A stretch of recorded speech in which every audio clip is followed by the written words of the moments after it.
the risk is, how close the risk is, whether there are going to be Americans killed in the operation. I think that plays a lot into the opinion. And I kept thinking about that, probably because I did my LLM degree and then stayed working for 4 years at Notre Dame University. And I actually chose Notre Dame during in 2006 because it was kind of a conservative university, and I wanted to go into the heart of the debate to do human rights. I didn't want to go to the usual suspects, honestly. I didn't want to go to Europe because I knew that everything was going to be polite, and I wanted to be faced with people saying it's great to kill people if we're going to protect our own. And one day we were, and the law school might actually be more conservative. The students are very conservative at Notre Dame University, the law school. And one of the events that we had was a presentation of Taxi to the Dark Side, the documentary of Taxi to the Dark Side. And we invited the husband of Marianne O'Connell, and he used to be a military interrogator during the first Iraq War. And after the documentary, he spoke with the students and said, you know what, for anyone in the military intelligence community, it was very clear after they opened Guantanamo and after we saw who they sent to interrogate these guys, that they didn't really care about the intelligence. Because nothing that came out of Guantanamo was actually going to be worth it from a military purpose. They were trying to make a statement. They were trying to bring the risk very close so they could keep reminding the American people that this was serious, that they were dangerous people, and that we could be attacked at any point, anytime. And that will actually give them a lot of public support. So I thought that was brilliant, and that's something that was on the back of my mind as I was reading your papers. So I would really want to see what happens when you change from a normative question to a more practical approach and say, this is not only about efficiency, this is about how many of our guys are going to get killed instead of their guys. And probably, I'm not really sure if that you know, because that has been a lot of the discourse of the Obama administration. We are not risking soldiers anymore when we use drones. So I'm sorry to extend on that, but I think that's where the two studies are not so far away. Just two more points. Ben, I was so glad for your new paper because I was actually thinking about going back and forward about writing something to do with the use on social discourse of legal words that have very, very strong meaning. But I was thinking it on the other part. I was kind of convinced that they would have a good impact, at least that they would raise some awareness on the public debate. But my concern was how they then, once you have created this public opinion that might support an intervention or any kind of pressure from NGOs to act against the government or to prosecute people or any given thing, what happens when the legal discourse cannot meet those expectations? And that has happened in Mexico, you know? During when the special prosecutor was created, there was a lot of public campaign to call everything genocide. So they wanted the massacre of students in '68 to be a genocide. And that caught a lot of attention. But from a technical point of view, it was simply impossible. We'd never get a conviction on genocide for that case. We had to go with murder. Simple and clear. But when the judges start to come out and say, well, this is not genocide, this is murder, but we can accuse for murder, and we might actually get a conviction, the public opinion was outraged. And they started to request for a judgment against the judges, you know, prosecution against the judges. Because the opinion was so fixed on the idea of a good crime, you know, a very serious crime, that they would not accept anything else. They would not tolerate it. So that actually ended up playing against the whole idea of transitional justice at that point. And it happened again a little bit now with Ayotzinapa, because they started to talk about a state crime. And when some media outlets asked for an interview, as a few colleagues and myself for interviews, we were refusing the interviews because we were saying, we don't want to come out and say, well, you know, according to international laws, the crimes are only committed by individuals and stereotypes. So this is a human rights violation. Because we knew that we were going to deflate the public outrage that was being generated. But we don't really know what to do afterwards. And I think that would be another fascinating scope of research. How do you then overcome what you have created in a public opinion so they can actually accept the technical approach without rejecting the outcome? And just understanding that there are two different things. So I would very much I would like to read your paper and just keep thinking about this. And that brings me to the very last thing on the message and the NGOs. Also coming from Mexico, and I think it's great that we have, that the Mexican public has a good opinion on NGOs, on human rights NGOs, but what worries me is that at some point I think, and this comes from discussing a lot with my colleagues, that then the more that you stress that they have a good opinion they have a good opinion, they start to believe that they are the message. You know? So the messenger becomes the message. And that's the other side of the coin of what just happened with the Inter-American Commission and the Rapporteur on Torture, when they say, don't kill the messenger, just pay attention to the message. And this is the opposite, is listen to the messenger, because we have a good message to give you.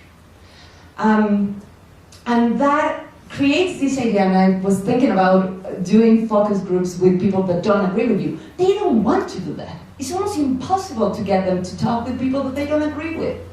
Because if you don't agree with me, I have a good perception among the public, so if you don't agree with me, you are the one that is wrong. So we don't have to listen to you, you have to listen to us. And suddenly things start to get in, the message to the public starts getting like in competition. So lately we have had a lot of discussions with NGOs in Mexico saying, okay, we are starting to send a good idea of, or we are starting to get ground on this idea of human rights violations, but we're not getting there yet. So we have to boost the public opinion somehow. And a few of us suggested, let's join efforts with the anti-corruption movement. And the reaction was not good. They said, no, you need to establish a clear idea and in the public again. So it's either corruption or human rights violation. Otherwise you're going to confuse the public opinion and we're not going to get anywhere, and our message is going to get lost in the corruption debate. And people from Peru and Argentina kept telling us, you have to do it. That was the only way that we actually, and Guatemala, right now, you know, the human rights movement kept telling us we were getting nowhere until we joined efforts.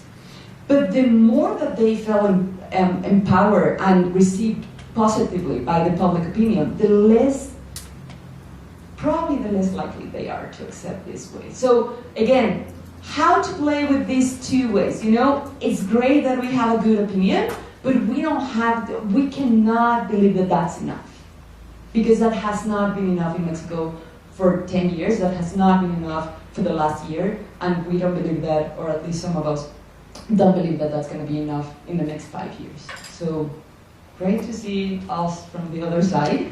Thank you so much for your work, and hopefully we'll get to work together more closely, because I think our insight is also great to inform your research. Thank you so much.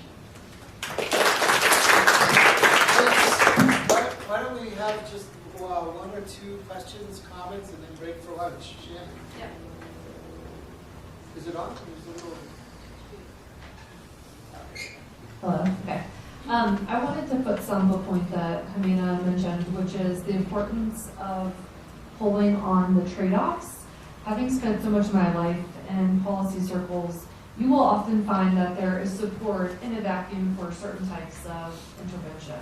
So on the question of should we do anything about genocide or these massive atrocities, In the abstract, in a vacuum, absolutely yes, we have a moral obligation, so on and so forth. But if you start asking people, including policymakers, should we do it if we have to put boots on the ground and those people are endangered of getting, hurt, injured, murdered, so on and so forth? Should we still do it? Should we do it if it's going to increase the debt? Should we do it if it's going to create, more hostile relations with the neighboring government with which we're friendly and that we're concerned about? Should we do it if it might affect our overflight rights? Should we do it, so on and so forth?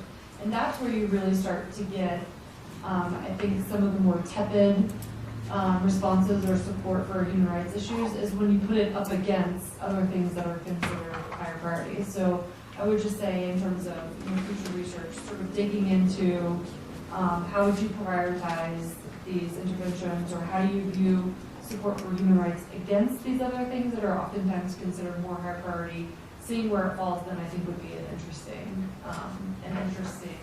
set of observations, and also give us a basis for, okay, we have to overcome some of these arguments in order to really increase support for human rights.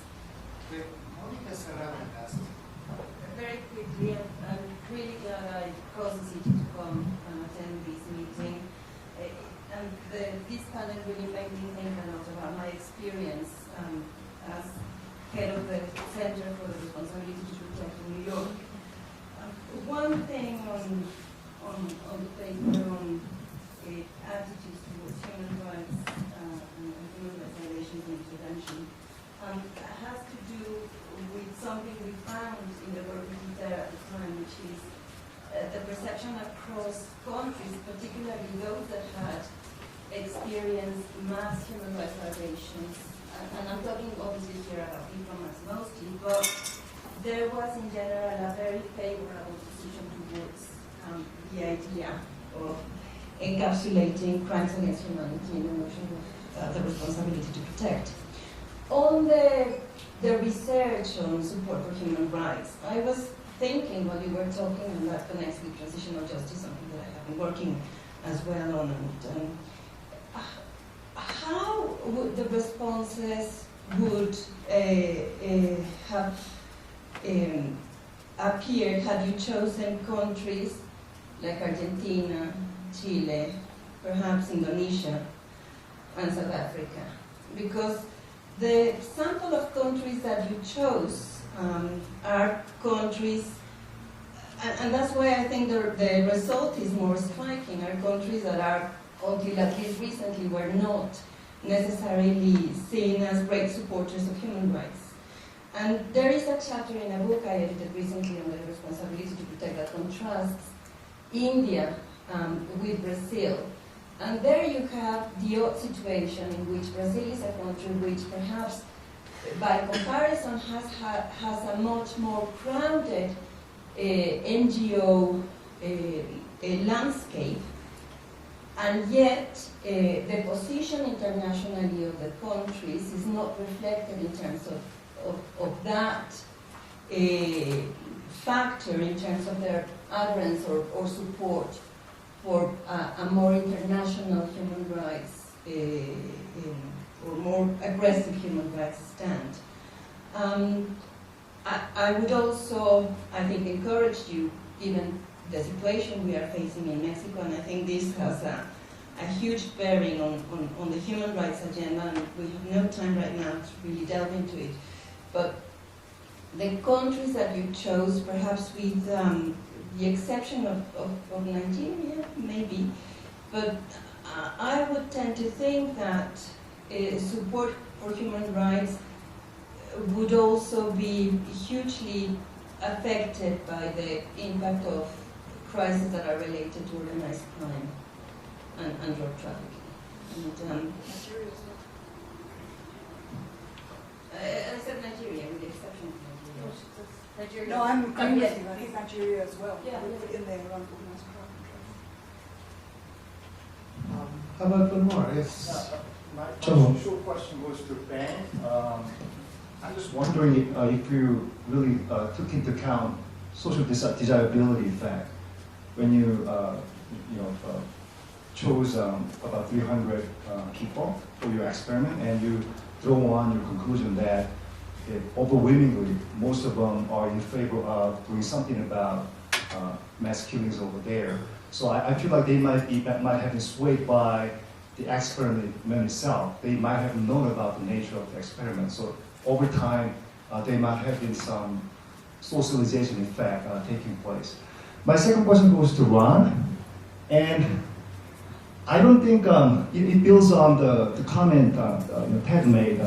I don't think the people in those countries have the capability to separate the human rights NGOs from other grassroots NGOs. So one of the ways to deal with that is to show the respondents exemplary cards showing them examples of human rights NGOs if they find it difficult to identify who they are. So if you didn't do that, I wouldn't personally, I wouldn't be able to trust the results regarding that, because you might want to check with the results from other general surveys where the questionnaires ask about the respondents' level of trust toward just in general NGOs. If you can find out differences, the response you got from your survey and the responses you got from general surveys asking about the attitude toward general human rights NGOs.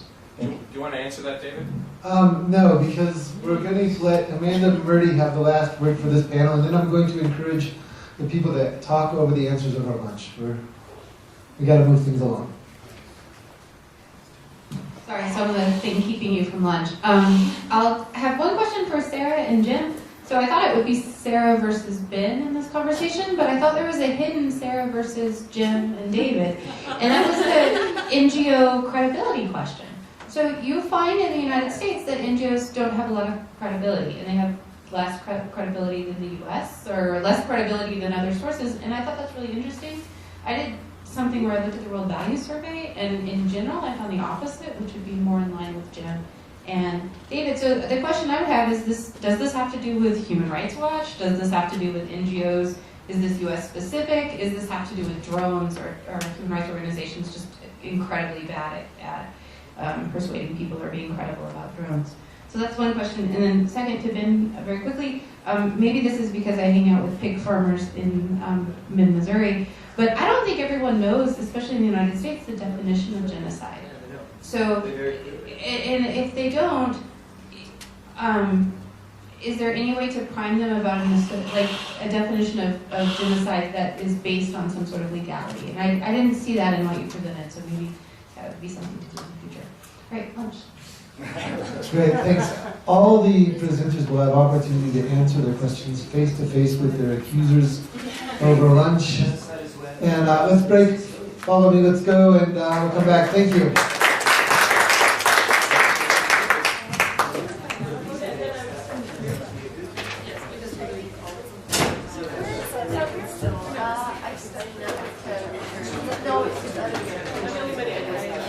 Oh, good. Yeah, please do.